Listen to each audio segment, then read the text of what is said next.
Popo nahiyəsində olan ağrıdan danışıram. Ümumiyyətlə, popo nahiyəmiz əzələlərin müxtəlif istiqamətli olduğu üçün əzələlərlə çox zəngindir və çox qarışıq bir sistemdir. Niyə görə? Çünki bu oynaq özü də hərəkətli oynaqdır. Müxtəlif istiqamətlərdə oynaqları deməli, hərəkət elətdirən əzələ qrupalarının da istiqamətləri müxtəlifdir.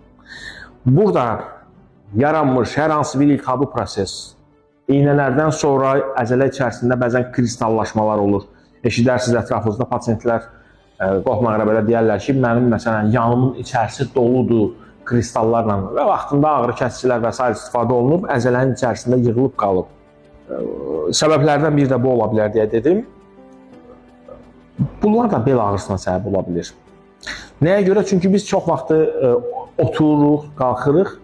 O oturduğumuz anda əzələ zaten sıxılır. Biz oturarkən bədənimizin yuxarı hissəsi həmin əzələnin basır, əzələ qansızlaşır, gücsüzləşir və orada boğulur. Mexaniki gücün təsirindən ayağa qalxırıq, o zaman açılmalıdır əzələ.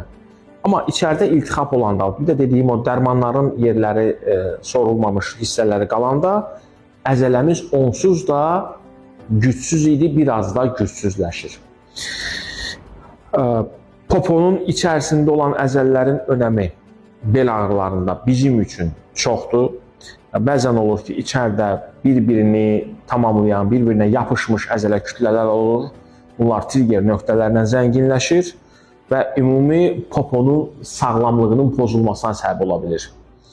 Çinlilər bəzən belə proseslərdə evdə özləri, biz buna şapalaqlama deyirik, şillələmə deyirik.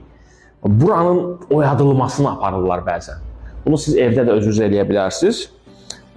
Yəni, lüt bədənə belə əllə vuraraq əzələni biraz özünə gətirə bilərsiniz. Amma ola bilsin ki, bu proses çox dərin olsa, o zaman həkim müdaxiləsinə ehtiyac olacaq.